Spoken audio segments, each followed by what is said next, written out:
Hello students, class 11th maths. Topic is operations on sets. Okay, first union of sets. Students, ये जितने भी operations हैं इनको हम विद एग्जांपल समझेंगे. ओके, यहाँ क्या किया मैंने, लेट कर लिया. Let A is equal 3, 4, 5, 6. ठीक है ना. And b is equal 4, 6, 8, 10. ये है जैसे. ठीक है ना. ये लेट कर लिया कि एक example let a is equal 3, 4, 5, 6 and b is equal 4, 6, 8, 10. तो स्टूडेंट्स, यूनियन को जो है हम रिप्रेजेंट करते हैं इस तरीके से, u बना देते हैं a यूनियन b. ठीक है. तो a यूनियन b है क्या? a यूनियन b का मतलब है, सबसे पहले तो इसको हम लिख लेते हैं इस तरीके से. ये एक की जो वैल्यू थी, मतलब a जो गिवन था वो लिखा, यूनियन b है 4, 6, 8, 10, इसको लिख लिया. ठीक है. तो a यूनियन b का मतलब होता है कि दोनों सेट्स के जो एलिमेंट्स हैं उनको हम कंबाइंड करके एक ही सेट में लिखते हैं, मतलब कलेक्शन हो जाता है a एंड b दोनों सेट्स के एलिमेंट्स का. तो 3, 4, 5, 6, 8, 10. ठीक है. दोनों सेट्स के एलिमेंट को मैंने कलेक्ट करके एक ही सेट में रख दिया. ये आपका बन गया यूनियन. ठीक है. अब यहाँ पे कंफ्यूजन ये नहीं करना है कि सर कि यहाँ पे 3, 4, 5, 6 आपने लिखा, यहाँ पे 4, 6 ये वाला तो आपने फिर लिखा ही नहीं. स्टूडेंट्स, सेट्स में कोई भी एलिमेंट एक बार से ज़्यादा नहीं लिखा जाता, एक ही बार लिखा जाता है, ओनली वन टाइम. ओके. 4, 6 यहाँ ऑलरेडी मैंने लिख लिया था, तो ये वाले 4, 6 अब हम बाद में दोबारा नहीं लिखेंगे, ये एक ही बार लिखे जाएंगे. तो बच्चे क्या एलिमेंट्स 8 और 10, तो वो हमने 8 एंड 10 यहाँ पे लिख दिए. ओके. सो अब यहाँ पे एक रिजल्ट बनता है आपका, इसको बहुत ध्यान से देखना. ये डेफिनेशन भी इसको हम बोल सकते हैं कि अगर हम बात करें ए यूनियन बी के एक एलिमेंट की, जैसे 3 हमने ले लिया, 3 इसका एक एलिमेंट है. ठीक है. तो अब हम अगर लिखना चाहें तो इसको क्या हम मान लीजिए कि ये दोनों सेट अब आपको गिवन नहीं है, सिर्फ ये ए यूनियन बी आपको दे रखा है. ठीक है. अब ये सेट ऊपर वाली जो इतनी थ्योरी है इसको हम ऑफ कर दें, केवल इस पे फोकस कीजिए आप. ये इस कंडीशन पे कि अगर आपके सामने ए यूनियन बी ये कंडीशन आपको दे दी जाए, फिर आपसे कहा जाए कि बताइए कि जो 3 एलिमेंट है वो किस में बिलोंग कर रहा है, ए में या बी में. तो आप क्या बोलेंगे कि 3 इज़ एलिमेंट ऑफ ए और 3 इज़ एलिमेंट ऑफ बी.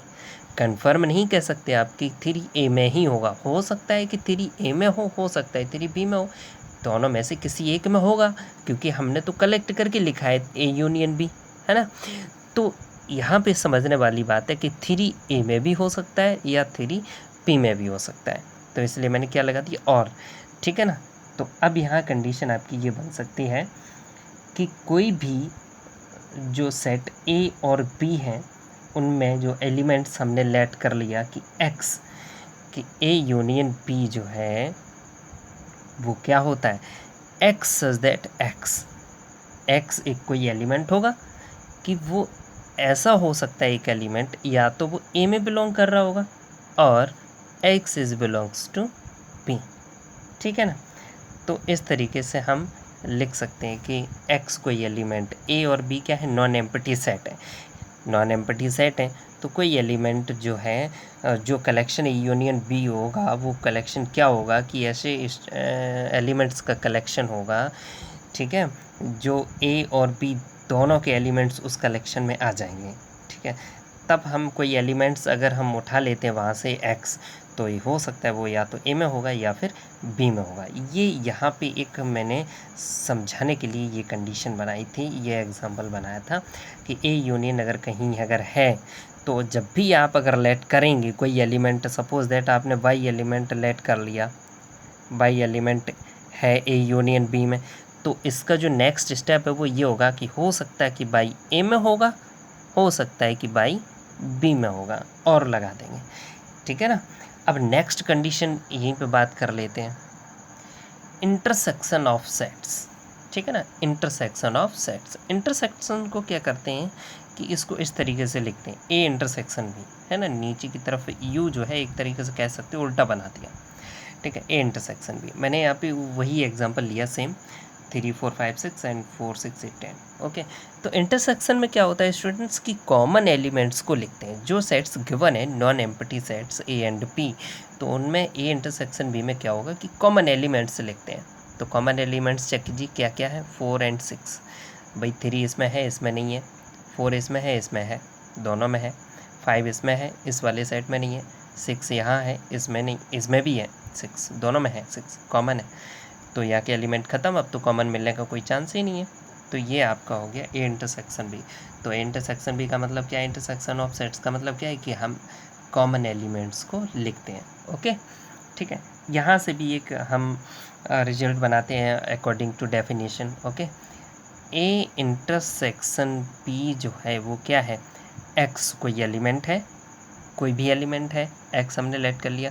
तो इसका मतलब है कि एक्स अगर ए में है, अगर ए इंटरसेक्शन बी में एक्स अगर है तो वो कैसे होगा, इस प्रकार होगा कि एक्स ए में भी बिलोंग करेगा एंड एक्स बी में भी बिलोंग करेगा। स्टूडेंट्स चेक कीजिए, ए इंटरसेक्शन बी का मतलब मैंने क्या बताया कि कॉमन एलिमेंट्स। अब जो कॉमन एलिमेंट्स आपके आए हैं, जैसे मैंने 4 ले लिया, तो 4 ए में भी होगा 100%, तो बी में भी होगा, तभी तो आया इंटरसेक्शन, तभी तो कॉमन बने एलिमेंट्स ये। और जो कॉमन एलिमेंट्स का सेट होता है वही तो ए इंटरसेक्शन भी होता है। इसका मतलब जो कॉमन एलिमेंट्स आए वो दोनों में होंगे। तो ए इंटरसेक्शन बी का अगर कोई एलिमेंट एक्स अगर है तो इसका मतलब कि वो एक्स ए में भी बिलोंग करेगा और एक्स बी में भी बिलोंग करेगा। तो इसलिए मैंने क्या लिखा, x belongs to A and x belongs to B. अब यहाँ और नहीं लगाएंगे, या का मतलब नहीं होगा यहाँ पे, एंड मतलब दोनों में होगा। ठीक है ना। अब यहाँ पे अगर मैंने लिख दिया कि x बिलोंग नहीं कर रहा है ए इंटरसेक्शन बी में, ये एक नया रिजल्ट है कि अगर x ए इंटरसेक्शन बी में बिलोंग नहीं कर रहा है तो इसका मतलब क्या बना, इसका मतलब ये बना कि x ए में बिलोंग नहीं कर रहा होगा। लेकिन भाई साहब हो सकता है कि x बी में भी बिलोंग न कर रहा हो, तो यहाँ और लगाना पड़ेगा। भाई सीधी सी बात है कि अब हमने मान लो 3 है, अब 3 कॉमन में नहीं आ रहा है, 3 is not element of A intersection B. तो 3 ए में तो है, बी में नहीं है, तो इसलिए यहाँ पे और आ गया। अगर ए में नहीं है तो ज़रूरी नहीं कि बी में ना हो सकता है बी में हो। ठीक है, अगर बी में है तो फिर ए में नहीं होगा, और अगर ए में है तो बी में नहीं होगा, या फिर दोनों में नहीं होगा। इसलिए मैंने क्या लगा दिया, और लगा दिया। यहाँ पे और की कंडीशन बन जाएगी अगर नहीं है तो। ओके, ये हो गया इंटरसेक्शन ऑफ सेट्स। हालांकि इंटरसेक्शन ऑफ सेट्स समझने के लिए बस केवल आपके लिए इतना ही काफ़ी था, बट ये कुछ हम एक्स्ट्रा ये जो बता रहे हैं ये आपके क्वेश्चंस में सॉल्व करने में हेल्प करेंगे। यहाँ पे भी ए यूनियन बी बस इतना ही काफ़ी था आपके लिए, बट ये जो मैंने आगे आपको यहाँ पे समझाया है ये क्वेश्चंस में आपको हेल्प करेगा। ओके, ये RS अग्रवाल की बुक में बहुत से क्वेश्चन इस टाइप से मिलेंगे जिनमें इनकी ज़रूरत पड़ेगी, इसलिए मैं कुछ इनको जो है ना एक्स्ट्रा आपको समझा रहा हूँ। Okay students, next is disjoint sets. मैंने यहाँ पे डेफिनेशन भी ऑलरेडी लिख दी है। 2 sets A and B are said to be disjoint if A intersection P is equal 5। मतलब A और B कोई नॉन एम्प्टी सेट्स हैं, अगर उन दोनों में कोई भी कॉमन एलिमेंट नहीं है तो वो आपका कॉमन एलिमेंट नहीं होगा, तो फिर 100% 5 मतलब एम्प्टी सेट है। तो अगर कोई कॉमन एलिमेंट ए और बी में नहीं है तो इसका मतलब वो दोनों सेट्स कैसे हैं, डिसजॉइंट सेट्स। यहाँ पे एक एग्जांपल ले लेते हैं, A is equal 1 2 3 and B is equal 4 5 6। तो यहाँ पे कोई कॉमन एलिमेंट नहीं है, तो इसका मतलब ये दोनों सेट्स कैसे, डिसजॉइंट सेट है। डिसजॉइंट सेट में अगर एक्स आपने लेट कर लिया ए का है तो 100% एक्स बी में नहीं होगा, अगर एक्स बी में है तो वो ए में नहीं होगा। ठीक है ना। डिसजॉइंट सेट की कंडीशन क्या है कि कोई भी कॉमन एलिमेंट नहीं मिलेगा। Next is difference of sets. ठीक है ना। Difference of sets. Example same लिया मैंने जो अभी लास्ट क्वेश्चंस में लिया था, last definition union of sets and intersection of sets में लिया था, वही सेम है। A is equal 3 4 5 6 and B is equal 4 6 8 10। Okay, अब यहाँ difference of sets A minus B हमें फाइंड करना है। तो ए माइनस बी का मतलब हो गया कि ए वाले सेट में जितने भी बी के एलिमेंट्स हैं उनको सबको माइनस करना है। ए वाले सेट में से बी वाले सेट के एलिमेंट्स को हटाना है, निकालना है। तो देखिए इसका 4 इसमें है, बिल्कुल है, इसको हटाना है। 6 इसमें है, ये है, बिल्कुल है, इसको भी हटाना है। 8 है, इसमें नहीं है, कोई मतलब नहीं। 10 है, इसमें नहीं है, इसका कोई मतलब नहीं। अब ध्यान से समझिए, 8 और 10 ये दो एलिमेंट्स इसमें नहीं है, हमें उससे कोई मतलब नहीं। हमें मतलब ये है कि इसमें जितने भी बी के एलिमेंट्स होंगे वो हमें यहाँ से निकालने हैं। ठीक है, इतनी ज़बरदस्त इनकी लड़ाई है, तो ऐसे समझ लीजिए कि ए वाले में से बी के एलिमेंट्स को निकालना है। निकालिए तो केवल क्या बचेंगे, 3 और 5। 4 और 6 के कुछ एलिमेंट्स इसमें आ गए थे, ज़बरदस्ती उनको हटा दिया। ठीक है, तो जो एलिमेंट्स बचे वो ए माइनस बी का बचेगा। तो स्टूडेंट अभी यहाँ पे ये तो समझ में आ गया होगा। अब यहाँ पे समझते हैं डेफिनेशन, अगर समझें इसकी सही तरीके से तो वो किस तरीके से अब हम राइट कर सकते हैं। लेट से एक्स हमने एलिमेंट अगर लेट कर लिया, अब यहाँ पे इस तरीके से लिख लेते हैं ए माइनस बी। ए माइनस बी क्या है, ए माइनस बी ये है कि जो एक्स है वो एक ऐसा एलिमेंट है कि वो जो एक्स ए में तो बिलोंग करेगा बट एक्स बी में बिलोंग नहीं करेगा, तो ए माइनस बी बनेगा। चेक करो, ए माइनस बी का कोई एलिमेंट हमने 3 ले लिया, मान लो अगर हम 3 लिख दें यहाँ पे, 3 ए में तो बिलोंग कर रहा होगा क्योंकि ए में से बी को माइनस किया है, ए वाले तो एलिमेंट बचेंगे ना। अब जो बचा है वो ए वाला ही तो एलिमेंट बचा है, बी वाले ही तो निकाले हमने, तो 3 ए में तो बिलोंग करेगा।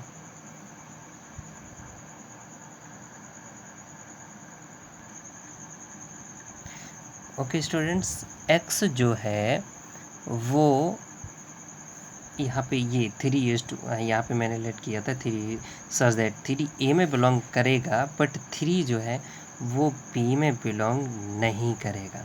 चेक करो, 3 बी में बिलोंग कर रहा है, नहीं कर रहा है। ठीक है ना, तो ये कंडीशन है। इसी तरीके से मैंने यहाँ पे लिखा एक्स ए में तो बिलोंग कर रहा है, ए माइनस बी क्या है, एक्स एक एलिमेंट ऐसा है कि ए में बिलोंग करेगा बट बी में बिलोंग नहीं करेगा। तो ए माइनस बी से समझ आ जाता है कि एक्स ए में बिलोंग करेगा तो बी में बिलोंग नहीं करेगा। सिमिलरली यहाँ पे अगर बी माइनस ए अगर लिख दिया जाए तो इसका मतलब एक्स बी में बिलोंग करेगा बट ए में बिलोंग नहीं करेगा। ठीक है ना, ये आपका हो गया difference of sets. Okay students, next video में हम डिस्कस करेंगे अदर ऑपरेशंस ऑफ सेट्स पे। ओके, तब तक के लिए थैंक यू।